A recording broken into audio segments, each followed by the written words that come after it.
یہ شخص چلتے ہیں اپنے اگلے سوال کی طرف کہ ماہ محرم میں ہمارے معاشرے میں ایک گروہ ہے جو کہ عبادات کرتے ہوئے رستے بند کر دیتا ہے، سڑکیں بند کر دیتا ہے، اور لوگوں کی آمد و رفت جو ہے وہ اس کو روک کر عبادت کی جاتی ہے. تو ہماری شریعت اس بارے میں کیا کہتی؟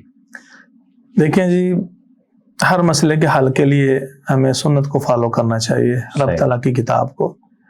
یہ دو بنیادی اصول ہیں.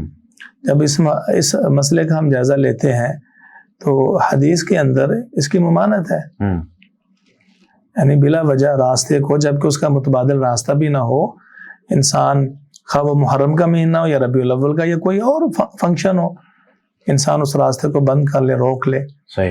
جبکہ راستے کو صاف رکھنا اور راستے کی رکاوٹ کو دور کرنا اس کی بڑی فضیلت ہے. وہ معروف صحیح بخاری کی جو حدیث ہے 652 نمبر حدیث ہے. ایک شخص راستے سے گزرا تھا تو خاردار ٹہنی لٹک رہی تھی اور راستے میں تھی. رسول اللہ صلی اللہ علیہ وسلم فرماتے ہیں اس نے راستے کی اس رکاوٹ کو دور کر کے ٹہنی کو ہٹا دیا. کانٹے دار خاردار ٹہنی کو راستے سے ہٹا دیا تاکہ آنے جانے والوں کو تکلیف نہ ہو. اللہ کے رسول صلی اللہ علیہ وسلم فرماتے ہیں رب تعالیٰ کو اتنی یہ نیکی پسند آئی، فشکر اللہ له فغفر اللہ. اس معمولی سے عمل پر اللہ رب العزت نے اس شخص کی قدردانی کی اور اس کو بخش دیا، معاف فرما دیا. اور ایک دوسری حدیث بھی آتی ہے ابو برزہ اسلمی رضی اللہ تعالیٰ عنہ کے، تو انہوں نے سوال کیا اللہ کے رسول علمنی شیئا انتفع بہ، اللہ کے رسول مجھے کوئی ایسا عمل بتائیں جسے کر کے میں فائدہ اٹھاؤں، مجھے فائدہ ہو. تو رسول اللہ صلی اللہ علیہ وسلم فرمایا اعزل الاذى عن طریق المسلمین، ماشاءاللہ مسلمانوں کے راستے سے ہر وہ چیز ہٹا دو جس سے ان کو اذیت ہوتی ہو. صحیح مسلم میں ہے 2618 نمبر حدیث ہے. یعنی جو بھی رکاوٹ ہے، راستہ بند کرنا تو بڑی دور کی بات ہے. صحیح ہے. راستے میں جو آنے جانے والوں کے لیے کوئی چیز رکاوٹ اور اذیت کا باعث ہے، اس کے ہٹانے سے بھی بہت بڑی سعادت ہے. بلکہ ایک حدیث کی روشنی میں جو کہ بخاری میں 2999 نمبر ہے 89، اس میں فرمایا وَتُمِيتُ الْأَذَى عَنِ الطَّرِيقِ صَدَقَةٌ، ماشاءاللہ کہ راستے سے کسی اذیت ناک چیز کو اٹھانا یہ صدقہ ہے. اللہ. تو گویا جو انسان راستے کا خیال رکھتا ہے، راستے کو صاف کرتا ہے، اس کے لیے بہت بڑی نیکی والی بات ہے. صحیح. اور بند کر کے اتنا بڑا وبال پیدا کر دینا، یہ حشر ہم دیکھتے ہیں اس مہینے میں، بعض دیگر مہینوں میں بھی، خصوصاً محرم کے مہینے میں.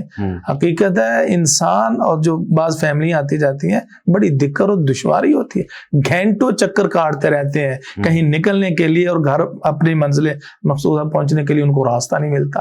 صحیح ہے. تو بہرحال مسلمانوں کو اذیت اور تکلیف دینا ضرور ہے، شریعت یہ گناہ ہے. بلکہ ایک حدیث کے اندر، وہ بھی صحیح بخاری کی حدیث ہے، فرمایا ایاکم الجلوس فی الطریق، صحابہ کو منع کیا میں راستوں میں بیٹھنا نہیں ہے.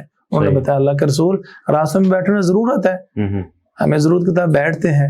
تو آپ نے پھر اجازت دی، لیکن حکم دیا وَقَفِّ الْأَذَى، جب راستے میں بیٹھنے تو راستے میں بیٹھ کر لوگوں کے لیے اذیت کا باعث نہیں بننا، ہر رکاوٹ کو دور اور تکلیف کو آپ نے ان سے ہٹا کے رکھنا ہے. تو یہ ایک شرعی تصور نبی صلی اللہ علیہ وسلم کے احادیث صحیحہ کی روشنی میں چہ جائے کہ ہم ثواب کی غرض سے یا اپنے مخصوص نظریات کے پیش نظر نیکی سمجھتے ہوئے بہت بڑے گناہوں کا وبال اپنے اوپر لے لیں. بات ایسا ہی ہے، اور بدعت بھی ایسے ہی بنتی ہے. بدعت کا جو کنسیپٹ ہے کہ نیکی کرنے والا اپنے ذہن میں یہ سمجھتا ہے کہ بہت بڑا میں نیکی کا کارنامہ سر انجام دے رہا ہوں، لیکن حقیقت میں چونکہ شریعت سے اس کا کوئی تعلق نہیں ہوتا، رسول اللہ صلی اللہ علیہ وسلم کا وہ عمل یا آپ کے فرمودات نہیں ہوتے، وہ خود ساختہ ایک طریقہ کار نظریہ فکری عمل ہوتا ہے، تو وہ سب سے برا عمل بن جاتا ہے.